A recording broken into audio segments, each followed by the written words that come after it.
Hello दोस्तों, physics bye विमल YouTube channel पे आपका स्वागत है। अब आज हम पढ़ते हैं वैद्युत द्विध्रुव की अच्छी स्थिति में वैद्युत क्षेत्र की तीव्रता। ठीक है, पहले अच्छी स्थिति पढ़ते हैं, इसके बाद फिर पढ़ेंगे निरक्षीय स्थिति। तो वैद्युत द्विध्रुव के अक्ष में अगर कोई बिंदु मानते हैं उस पर वैद्युत क्षेत्र की तीव्रता ज्ञात होती है तो वैद्युत अच्छी स्थिति कहलाती है, और उसके निरक्ष में खींचते हैं तो निरक्षीय होगा। जैसा कि पता है, जो हमारा वैद्युत द्विध्रुव होता है दो बिंदु आवेशों यानी माइनस क्यू प्लस क्यू से मिलकर बना होता है, उनकी दूरी अल्प होती है। तो माइनस क्यू प्लस क्यू आवेश यानी हम मान लेते हैं कि हमारा एक क्या है, एक बिंदु हमारा ए है, एक बिंदु क्या होगा बी। इस पर हम मान लेते हैं प्लस क्यू आवेश है, इस पर माइनस क्यू आवेश है। इससे इसी के अक्ष में कुछ दूरी पर एक बिंदु P मान लेते हैं, एक बिंदु P है। इस बिंदु P पर वैद्युत क्षेत्र की तीव्रता ज्ञात करनी है। जैसा कि पता है, वैद्युत द्विध्रुव की अल्पांश लंबाई होती है 2l, यानी यहाँ से यहाँ तक की दूरी अगर देखा जाए तो 2l होगी। वैद्युत द्विध्रुव की लंबाई यहाँ से यहाँ तक 2l होगी, और इसका एक मध्य बिंदु मान लेते हैं। वैद्युत द्विध्रुव का एक मध्य बिंदु मानते हैं। इस मध्य बिंदु O से P की दूरी हम मानते हैं R है, जिस पर वैद्युत क्षेत्र की तीव्रता ज्ञात करनी है। ठीक है,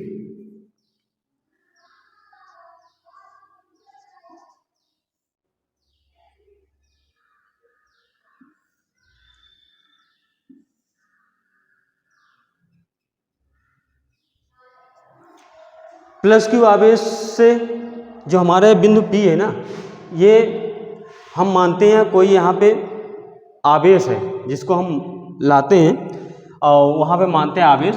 तो प्लस क्यू आवेश के कारण वैद्युत क्षेत्र की जो तीव्रता होगी वो ध्रुव P से दूर होगी, यानी इससे दूर होगी। तो वैद्युत क्षेत्र की जो दिशा दिखाएंगे यहाँ से बाहर की ओर दिखाएंगे, और इसको बोल देंगे EA।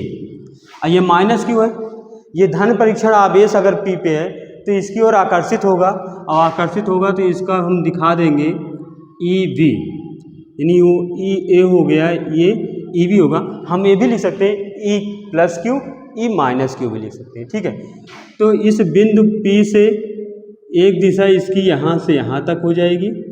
अब बिंदु P से बाहर की ओर एक दिशा हो जाएगी, वो होगी EA। ठीक है, इस बिंदु P तक की दूरी हमने मान रखा है R। तो अगर जैसे लिखना हो तो हम लिख सकते हैं, माना एक वैद्युत द्विध्रुव AB है जो प्लस क्यू माइनस क्यू आवेश से मिलकर बना है। 2l अल्पांश लंबाई है जो K परावैद्युतांक वाले माध्यम में रखा गया है। वैद्युत द्विध्रुव के मध्य बिंदु O से R दूरी पर एक बिंदु P है जिस पर वैद्युत क्षेत्र की तीव्रता की गणना करनी है। तो जैसा हमने बताया, अगर लिखना चाहें तो लिख सकते हैं। तो एक बार हम लिख के दिखाते हैं, स्क्रीनशॉट लीजिएगा, उसके बाद फिर आगे बढ़ते हैं। ठीक है,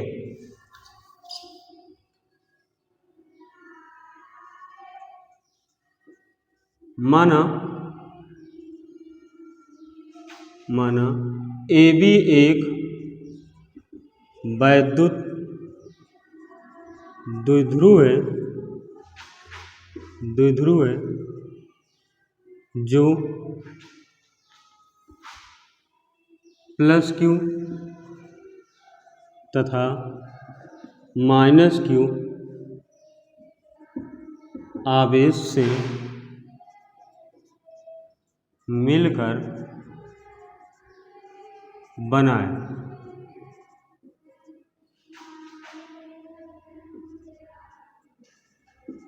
इनकी बीच की अल्पांश लंबाई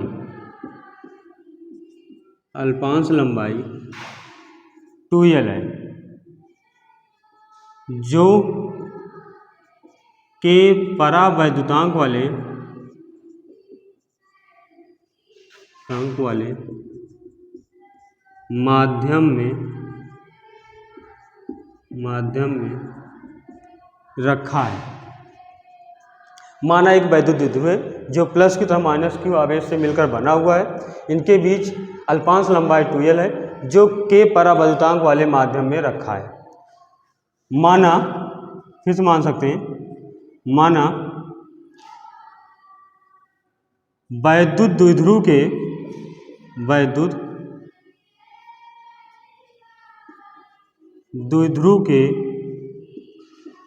मध्य बिंदु O से द्विध्रुव के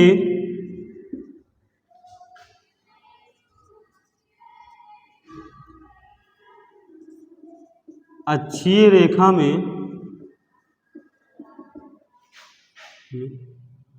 r दूरी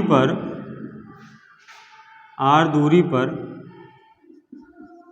एक बिंदु P स्थित है, जिस पर वैद्युत क्षेत्र की तीव्रता की गणना करनी है। माना वैद्युत द्विध्रुव के मध्य बिंदु O से r दूरी पर उसी के अक्ष में एक बिंदु P स्थित है, जिस पर वैद्युत क्षेत्र की तीव्रता की गणना करनी है। जैसा कि हमने चित्र में बनाया, वैद्युत द्विध्रुव के मध्य बिंदु O है, इससे r दूरी पर एक बिंदु P है, इसी P पर वैद्युत क्षेत्र की तीव्रता की गणना करनी है। तो ये हम लिख सकते हैं। और एक चीज़ ये समझ में नहीं आ रहा होगा, सर ये क्या बना दिए, EA और EB। तो जैसा कि पता है, अगर बिंदु P है तो हम धन परीक्षण आवेश को लेके आ रहे हैं वैद्युत द्विध्रुव की तरफ, लेकिन धन परीक्षण आवेश है और ये प्लस Q आवेश है, तो प्लस Q आवेश से धन परीक्षण आवेश प्रतिकर्षित होगा और वैद्युत क्षेत्र की दिशा दूर होगी, और माइनस Q के कारण धन परीक्षण आवेश की दिशा अंदर की ओर होगी, यानी वैद्युत क्षेत्र की दिशा तीव्रता अंदर की ओर होगी। ठीक है, यानी EB और EA यही A और B को प्रदर्शित कर रहा है। ठीक है, तो एक बार स्क्रीनशॉट लीजिए और इसको हम साफ करके हम क्लियर करते हैं, आगे बढ़ते हैं। तो अब देख लेते हैं दूरी क्या है। तो आवेश प्लस Q से बिंदु P की दूरी, आवेश प्लस Q से बिंदु P की दूरी अगर देखा जाए तो प्लस Q से बिंदु P की दूरी देखेंगे तो एक बार माइनस Q देख लो। आवेश माइनस Q से बिंदु P की दूरी देखें तो हो जाएगा, पूरी दूरी कितनी है, R है, R में से ये L लंबाई, चलो इसको दो भाग में बांट देते हैं ना, ये लंबाई R L, चलो माइनस Q, आवेश माइनस Q से बिंदु P की दूरी हो जाएगी BP बराबर हमें क्या मिलेगा, R माइनस L। यहाँ लिख सकते हैं आवेश प्लस Q से बिंदु P की दूरी AP यानी ये L जुड़ जाएगा, यानी ये दूरी लेना होगा तो हो जाएगा R प्लस L। यहाँ से लेंगे तो L माइनस होगा, यहाँ से लेंगे तो L प्लस होगा। ठीक है, चलिए तो अब निकालते हैं। एक बार इस आवेश के कारण निकाल लेते हैं, माइनस Q वाले आवेश के कारण, एक बार निकालते हैं प्लस Q आवेश के कारण। ठीक है, चलिए तो एक बार माइनस Q आवेश के कारण निकाल लेते हैं। लिख सकते हैं माइनस Q आवेश के कारण बिंदु P पर वैद्युत क्षेत्र की तीव्रता। माइनस Q आवेश के कारण बिंदु P पर वैद्युत क्षेत्र की तीव्रता, तो तीव्रता का फार्मूला पता है, माइनस Q आवेश ले रहे हैं यानी EB लिख सकते हो,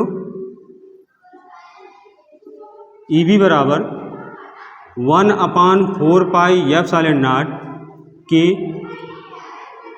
Q/r² होता है।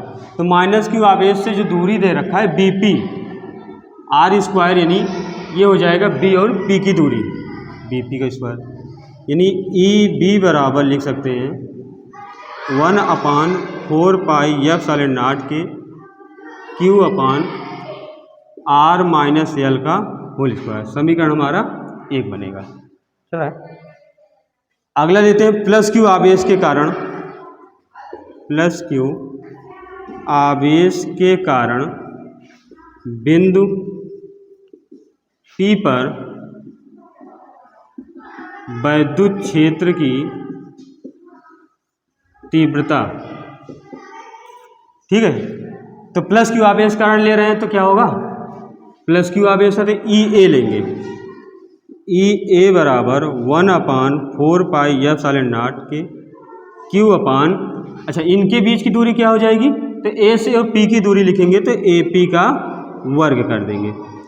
जैसा कि अभी हम निकाल लिए हम 1/4π के क्यू अपान ए पी की दूरी हमें मिल गई है आर प्लस यल, यानी हम लिख सकते हैं आर प्लस यल, इनको डाटो यार, चिल्ला दो ना डाटो, आर प्लस यल का whole square, R plus L का होल स्क्वायर। समीकरण बन जाएगा हमारा 2। चलो हम बिंदु P पर परिणामी क्षेत्र की तीव्रता निकालते हैं, तो हम लिख सकते हैं बिंदु P पर परिणामी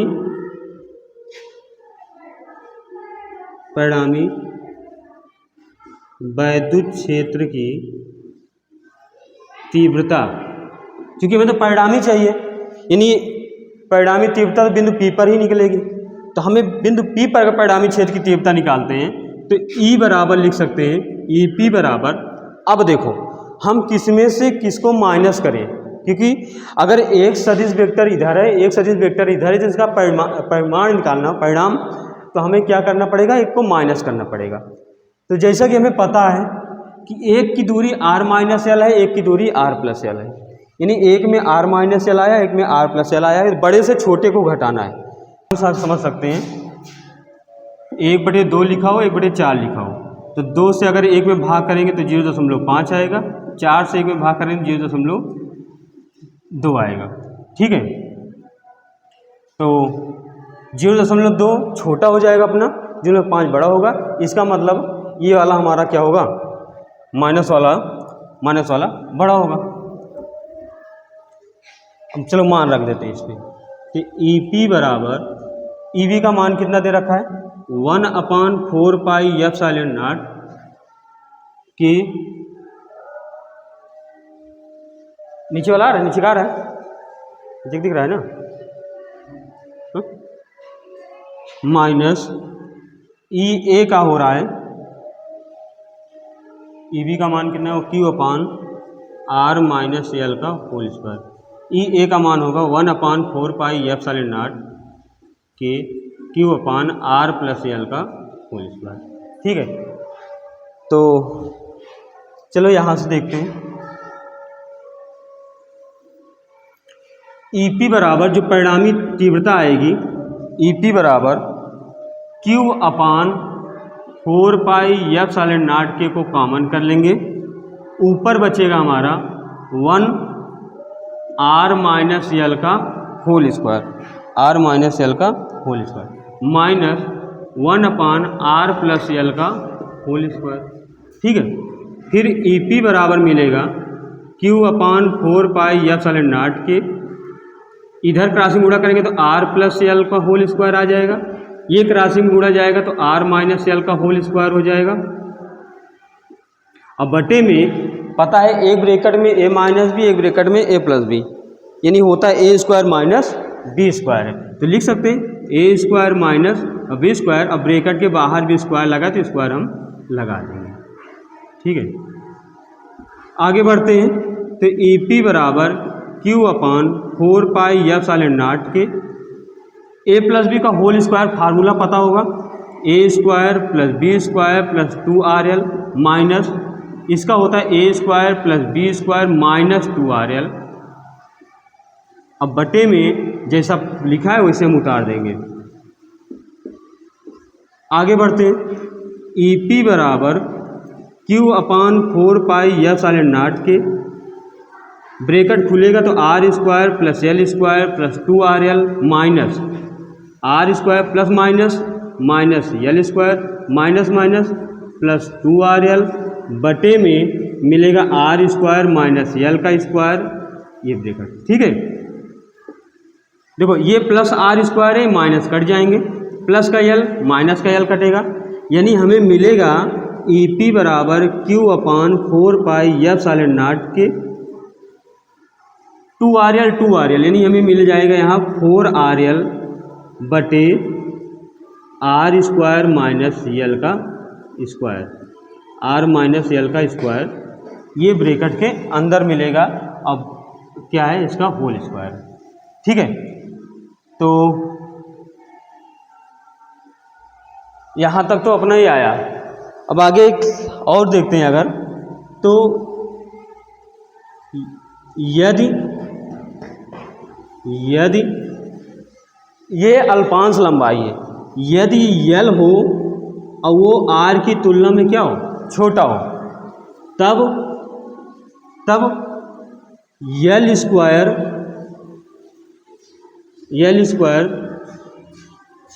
तब ऐसे लिखो, तब आर स्क्वायर की तुलना में यल स्क्वायर नगण्य होगा। यानी आर स्क्वायर की तुलना में यल, जो चीज़ें छोटी होती है ना उसका स्क्वायर करते हैं तो और भी नगण्य हो जाएगा, और जब नगण्य हो जाएगा उसको ना के बराबर मानेंगे, शून्य कर देंगे। यानी हमें मिल जाएगा ई पी बराबर क्यू अपान 4π/0 के 4RL बटे यल तो ख़त्म हो जाएंगे, बचेगा आर स्क्वायर, अब आर स्क्वायर का करेंगे घात तो आर की घात 4 बचेगी। ठीक है, तो यहाँ तक तो समझ में आया होगा, एक बार समझते हैं उसके बाद स्क्रीनशॉट लेते हैं, हम आगे बढ़ते हैं। ठीक है, अभी हम बताए आर दूरी पर क्या है, पी है। जब यहाँ से आर दूरी लेंगे तो अगर बी वाले का निकाल रहे हैं माइनस क्यू से पी की दूरी देखेंगे तो ये वाला यल माइनस करना पड़ेगा, तो हम माइनस क्यू से जब निकाले हैं तो आर में से यल माइनस कर दिए। जब प्लस क्यू से लेंगे तो हमें यल की जरूरत पड़ेगी, तो आर प्लस यल कर देंगे, या आर प्लस यल कर दिए। जैसा कि हम पढ़े हैं इसके पहले में, किसी बिंदु आवेश के कारण वैद्युत क्षेत्र की तीव्रता, तो यहाँ बिंदु आवेश हमारा क्या होगा, माइनस क्यू आवेश के कारण बिंदु पी पर वैद्युत क्षेत्र की तीव्रता निकालेंगे तो ई बी बराबर 1/4π/0 के, और क्या मिलेगा, Q upon R square, R मतलब उनके बीच की दूरी, तो माइनस क्यू के बीच की दूरी क्या है, आर माइनस यल है, स्क्वायर है तो स्क्वायर लगा दिया, समीकरण 1 बन जाएगा। प्लस क्यू आवेश के कारण बिंदु पी की दूरी अगर निकालेंगे इसके कारण, तो इसकी दूरी आर प्लस यल है, यानी 1/4π/0 के क्यू अपान इनके बीच की दूरी, यानी ए पी का स्क्वायर, और ए पी मतलब आर प्लस यल का स्क्वायर, समीकरण 2 बन जाएगा। बिंदु पी पर अगर परिणामी वैद्युत क्षेत्र की तीव्रता निकालते हैं तो ई पी बराबर ई बी माइनस ई ए, हम बता चुके हैं कैसे आएगा ई बी माइनस ई ए। ई बी का होगा 1/4π/0 के क्यू अपान आर माइनस यल का होल स्क्वायर, और आर प्लस यल का होल स्क्वायर माइनस हो जाएगी। इधर देख रहे हैं तो दोनों में कॉमन क्यू अपान 4π/0 के कॉमन हो जाएगा, बचेगा अंदर 1/r माइनस यल का whole square, 1/r plus L का होल स्क्वायर। क्रॉसिंग गुणा करेंगे तो r प्लस यल का होल स्क्वायर माइनस ये इधर जाएगा तो r माइनस यल का होल स्क्वायर हो जाएगा। नीचे होगा एक ब्रैकेट में a माइनस बी, एक ब्रैकेट में a प्लस बी, नहीं a square minus B square, ऊपर स्क्वायर है तो हमने स्क्वायर लगा दिया। ब्रैकेट खोलेंगे तो a प्लस बी का होल स्क्वायर बनेगा, a माइनस बी का होल स्क्वायर बनेगा। जब माइनस अंदर जाएगा तो माइनस कर देगा, इस प्लस वाले को माइनस कर देगा, माइनस माइनस क्या होंगे, प्लस हो जाएंगे, यानी आर स्क्वायर से माइनस वाला, यल स्क्वायर से माइनस यल स्क्वायर कैंसिल हो जाएंगे, 2RL जुड़ के कितने हो जाएंगे, 4RL। नीचे का वैसे को वैसे उतारेंगे, चूंकि हमारा वैद्युत द्विध्रुव की अल्पांश लंबाई हम शुरुआत में ही लिख दिए थे, अल्पांश लंबाई है, और वैद्युत क्षेत्र जो होगा वो आवेश से बहुत दूर होगा, तो वैद्युत क्षेत्र जो आवेश से दूर होगा यानी आर की लंबाई बड़ी होगी और यल की अल्पांश लंबाई छोटी होगी। जब यल छोटा होगा तो आर स्क्वायर की तुलना में यल स्क्वायर और भी नगण्य होगा, तब क्या करेंगे, ई पी बराबर क्यू अपान 4π/0 के 4RL, यानी यल स्क्वायर नगण्य हो जाएगा, आर का स्क्वायर करेंगे तो आर की घात कितनी मिल जाएगी, 4 मिल जाएगी। तो यहाँ तक स्क्रीनशॉट लीजिए और फिर इसके बाद हम आगे बढ़ते हैं। इसको ई पी बराबर मिलेगा क्यू अपान 4π/0 के, आगे क्या है 4RL, तो इस आर एल से एक आर एल कटेगा तो 3 बचेगा, यानी हम यहाँ पे मिलेगा हमें 4l बटे में आर क्यूब। ठीक है, ई पी बराबर हम लिख सकते हैं 2 इंटू क्यू इंटू 2l बटे में 4 पाई एप्सिलॉन नॉट के और क्या है आर क्यूब। इस 4 को हमने 2 भागों में कर दिया, क्यू उतार लिए 2l उतार लिए। हमें पता है होता क्या है, चूंकि q इंटू 2l बराबर p होता है, अतः हम लिख सकते हैं ई पी बराबर 2q इंटू 2l की यहाँ क्या लिखेंगे p, या इसे लिखो 1/4 पाई एप्सिलॉन नॉट के, इस 2 को उतार लेंगे, q इंटू 2l की यहाँ लिख सकते हैं p और नीचे क्या है आर क्यूब, 2p/r क्यूब। ठीक है,